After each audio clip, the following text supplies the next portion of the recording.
BFM TV SD, il est 18h31, double événement autour des mesures anti-coronavirus. D'abord, c'est le premier samedi sans masque sur le visage depuis plus de 9 mois. Et c'est aussi le dernier soir de couvre-feu après pas loin de 8 mois. Bonsoir Denis Jacob, secrétaire général Alternative Police CFDT. Merci d'être avec nous. Ça va faire des tâches en moins pour la police, mais il y a cette dernière soirée. Est-ce que vous avez reçu des consignes ?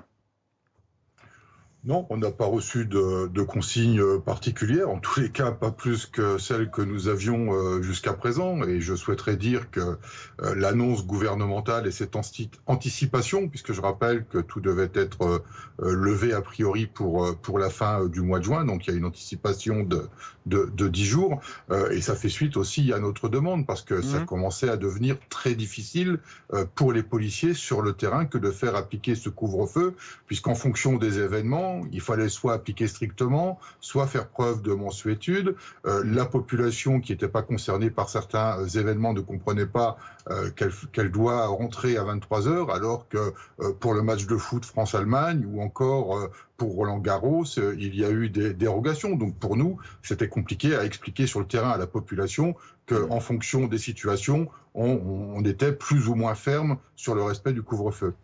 Ça passe pas, Denis Jacob, cette histoire de particulière mansuétude et de Roland-Garros, on comprend que c'était difficile à vivre pour les policiers.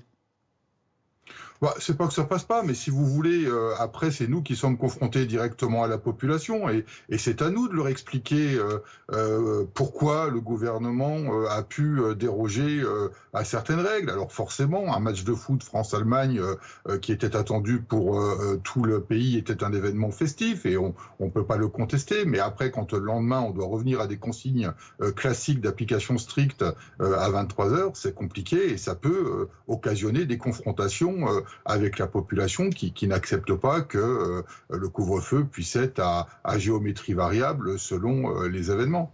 Vous dites que le gouvernement a pris cette décision notamment après vous avoir écouté. C'est à quelle occasion vous avez demandé au gouvernement peut-être d'anticiper un peu cette histoire ? Alors, je n'aurais pas la prétention de dire que le gouvernement a répondu à ce que je demandais, mais en tous les cas, il y a quelques jours dans les médias, j'ai eu l'occasion d'exprimer cette difficulté d'appliquer le couvre-feu avec des consignes qui variaient de jour en jour selon que l'on avait des événements importants, notamment sportifs, que bien évidemment, il fallait qu'on en sorte. Denis Jacob, est-ce que ça vous a beaucoup occupé ces derniers mois, cette histoire de couvre-feu ? Alors ça nous a occupé énormément, bien évidemment. Nous devions faire appliquer strictement les règles sanitaires puisque quand même le pays était dans une situation particulièrement gravissime et ceux qui n'ont peut-être pas connu la Covid, comme moi j'ai pu la connaître, ne peuvent peut-être pas comprendre les conséquences d'une telle maladie, mais nous avons eu des milliers de morts, il ne faut pas l'oublier, et c'était notre rôle et notre devoir que de faire appliquer ces règles sanitaires, mais forcément, c'est venu à s'ajouter à toutes les autres missions quotidiennes de lutte contre la délinquance et de la criminalité, d'aide et de secours aussi à la population. Je pense notamment aussi à tous mes autres collègues et camarades de l'hospitalière, mais aussi de la police municipale, de la gendarmerie, des douanes, de la pénitentiaire, enfin tous ces personnels qui ont été en première ou en deuxième ligne, qui n'ont pas compté leur temps pendant 1 an et demi pour faire en sorte que notre pays arrive à sortir de cette pandémie. C'est un soulagement du coup pour vous ? Bien sûr que c'est un soulagement, alors, surtout pour mes collègues sur le terrain, puisque ce sont eux qui sont quand même en première ligne et qui étaient confrontés à cette difficulté de faire respecter les règles sanitaires, tout d'abord en faisant preuve de pédagogie, puis ensuite en faisant preuve de fermeté. Mais je tiens quand même à souligner aussi que nous avons eu la chance d'avoir, dans sa grande majorité, une population qui a su faire preuve de responsabilité et de civisme en respectant globalement bien les consignes qui étaient édictées par le gouvernement. Et quelque part, vous êtes un bon thermomètre, Denis Jacob, du rapport qu'ont pu entretenir les Français avec les mesures de restriction sanitaire. Vous avez vu les choses évoluer, peut-être au départ sur un respect strict des mesures, tout le monde comprenait, puis vous avez senti l'impatience monter ? Alors, Globalement, les gens ont été quand même particulièrement compréhensifs, mais il est vrai que le premier déconfinement en période estivale, cette bouffée d'oxygène, de liberté au moment des congés annuels en juillet et août, où tout le monde s'est relâché, et quand l'annonce du second confinement est arrivée, c'est sûr qu'à ce moment-là, ça a commencé à être un peu plus difficile.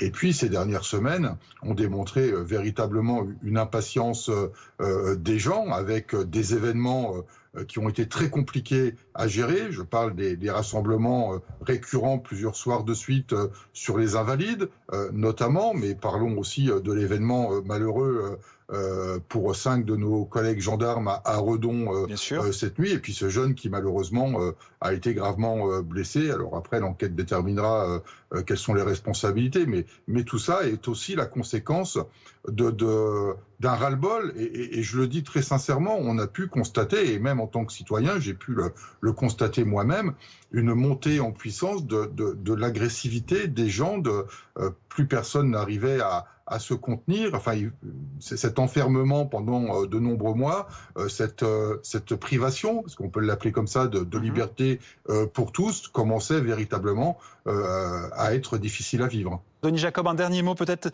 un dernier message à faire passer. C'est le dernier soir de couvre-feu, c'est pas le moment de faire n'importe quoi, c'est ça? Vous savez, je crois que malheureusement, le fait de faire un peu n'importe quoi est déjà bien entamé depuis plusieurs jours. Donc c'est pour ça que cette dernière soirée va être gérée de la même manière qu'on a pu le faire auparavant. Mais vous imaginez bien que à quelques heures de la fin de ce couvre-feu, on va certainement pas accentuer les consignes qu'on nous avait données. Je voudrais, si vous me le permettez, très vite réagir à ce que vient de dire Madame précédemment, pour dire que effectivement cette période de confinement, de couvre-feu a été aussi très révélateur.